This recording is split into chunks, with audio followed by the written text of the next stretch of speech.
So then now we're going to use the nugget. So with the nugget, you have these two options, okay? You have the handheld nugget. You also have the OMG nugget, which is the smaller nugget that is part of the face care system. But you have the Mini 2 here. So both of these tools have the narrower end right here, more a pointier end on each side. And then this side here has more of a wider end. So you can either use either or, all right? So I'm gonna use this nugget, okay, the handheld nugget. And I'm gonna go in there and work in detail. So first I'm gonna start with the crayoning technique. So I'm just gonna go around these scars just to kind of feel for the state of the tissue. So right here, again, I'm feeling that bubble wrap that I was feeling with the larger claws. So I wanna go in there a little bit more in detail. So with the crayoning technique, we can do just that. We can go in there and focus on, you know, refining this area so it can remodel and reorganize itself. Okay, so we're just basically signaling the body to come here, clean this up, come remodel, come reorganize, come do what you guys do, pretty much. Okay, and scar tissue can affect the range of motion of a joint.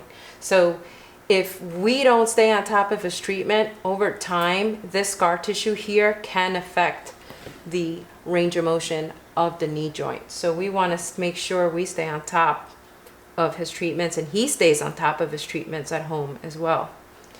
Okay, so we're going to just focus on all this stickiness. It literally does feel like sticky tissue here. Okay, and you're gonna feel tiny nodules, medium nodules, large nodules. You're gonna feel a little bit of everything with scars, because it's fibrotic tissue. It's very dry. It's a very dry, matted. It becomes matted like a hair knot. So what do you do with a hair knot? You want to slowly but surely kind of pull that knot apart, you know, pull that adhesion apart in the instance of connective tissue. But in your hair, when you have a hair knot, you want to try to, you know, slowly but surely just pull the knot apart. So here we're doing the same thing. We're working along the muscle here. The poke and wiggle method is pretty much, I see a few people kind of go like this and shake it, very superficial. They kind of go like this. You don't want to do that. So poke and wiggle is literally, you're literally poking down into the fascia, into the connective tissue, and literally moving it back and forth. Poke and wiggle, wiggle. Okay, you can use your finger to help stabilize that nugget, but you'll see little deviations here where you had the nugget, you know, start to form. So that's how you know you're going in deep with the technique, okay? But again, communicate with your client and make sure they're able to tolerate that pressure, okay? If not, just back off and you just use a little lighter pressure and then you do your wiggle, okay? But because this is chronic and I've treated him, I'm able to go in deeper, okay? Poke and wiggle, poke and wiggle, poke and wiggle. So poke and wiggle actually helps initiate and further bring blood flow up to the superficial layers of fascia. Okay, so as you can see, I'm leaving a little trail over here of my poke and wiggle. So I'm just going to keep going up to help free up this muscle, to help unstick it from all these fascia, matted fascia. Okay, and I know it's going to take some time. This is not going to be an overnight thing. It's going to be some time that, you know, we can activate this muscle to its full potential. It's going to take some time, but consistency is key. You want to stay on top of this, okay? So let your thumb help guide you. So I'm not going into the same deviate little divots that I had made when I went down the first time. I'm actually going right next to them. So you don't want to go into that same divot. You want to go lateral from it, lateral parallel to it. Okay, you want to go parallel to the first divot you made. Okay, just like that, to further increase blood flow to that area. Okay, and again, stay in communication with your client. Poke and wiggle, poke and wiggle, poke and wiggle. Okay, so I'm gonna just stop right there, and what I'm gonna show you guys is the golf ball technique. So basically what the golf ball technique is, when you're using the nugget, I'm pretty much forming a golf ball. So the divots, the more I do them here, I'm just gonna move right here, I'm actually forming a golf ball. So the golf ball is round, right? So I'm gonna go poke and wiggle, wiggle, poke and wiggle, wiggle. So you see, I just formed a golf ball here, okay, with my my little divots here. So I don't know if you guys can see that, but I'm just gonna bring it a little closer to the camera. So I just created a little golf ball right here, okay? And if I want, I can continue going up the leg. Again, running parallel to my previous poke and wiggle, wiggle divots. Just like that. Just like that. Poke and wiggle, wiggle. Okay, go next to it. Poke and wiggle, wiggle. Poke and wiggle, wiggle. Poke and wiggle, wiggle.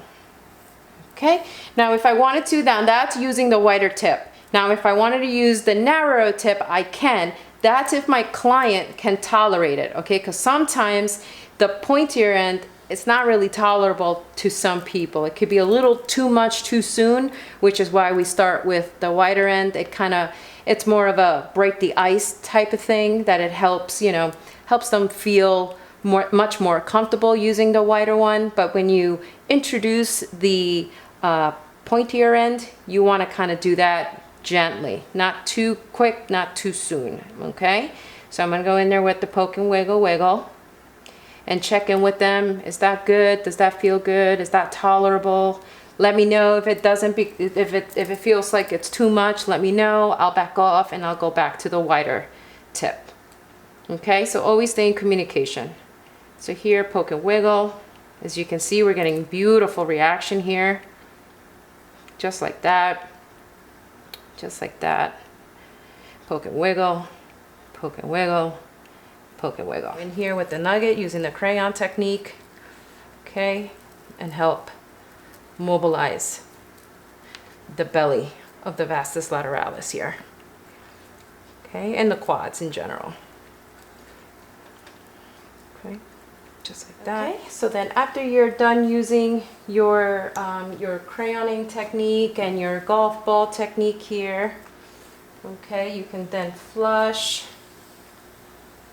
flush, flush, flush, okay, or you can use your brush boosters to help the lymphatic drainage here, okay. So I'm actually flushing towards the lymph nodes, the inguinal lymph nodes in this area right here, okay. So I can pick up the leg here, internally rotate it, and just brush it towards the lymph nodes, just like that. And relax up. If you want to do external rotation, same thing, towards the lymph nodes. Okay, just like that, towards the lymph nodes. Okay, so this one's called the brush booster. It helps with the lymphatic drainage, to help blood circulation.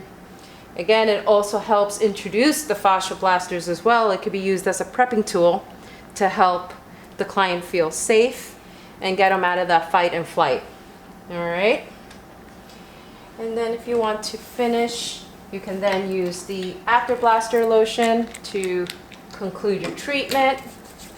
So the after blaster lotion helps if there's any soreness after the treatment, if there are any bruises that happen to pop up during the session. The after blaster lotion has arnica, which is fantastic for bruising and soreness.